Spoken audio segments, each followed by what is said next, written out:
Yo, JD here, Tyrannis, and as you can see, we are finally back with the setup videos, and we're going to be doing Silverstone here today, which I'm sure many of you guys know is a personal favourite track of mine.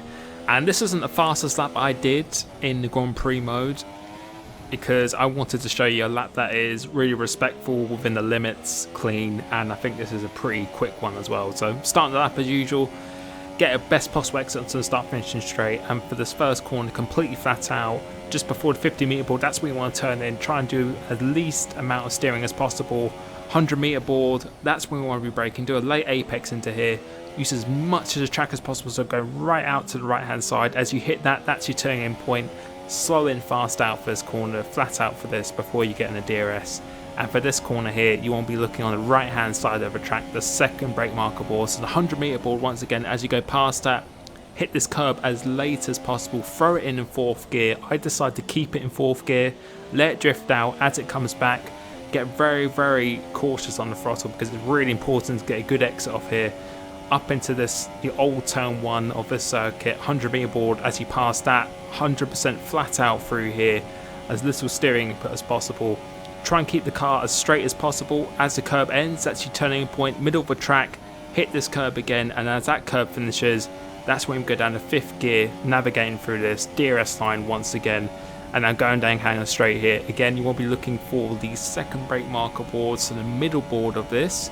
As you hit that, try and do a relatively late apex, don't need to really hit the corner, let the camber of the corner go for you. 100 meter board once again, really trying to attack these two corners here. So going through here now, third gear, up through the gears now, going towards the line, and we have done a 27.1 here today.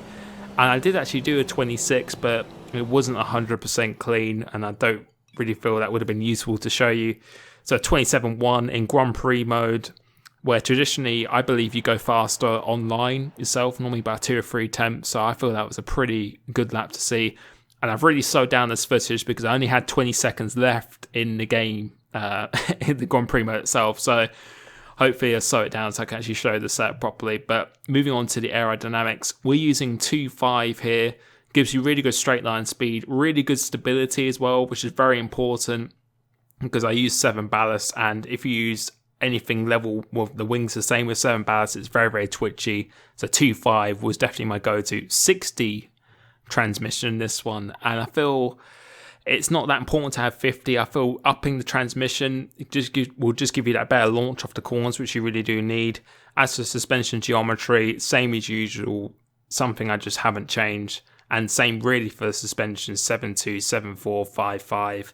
That's really just my perfect balance for each track really. And this setup is really for the race, which is why I've done it in Grand Prix mode. 82, 54, 54 more towards the rear, just to give you that better change of direction. Once you're braking through Maggots and Beckett's, it will just really just make it a little bit sharper.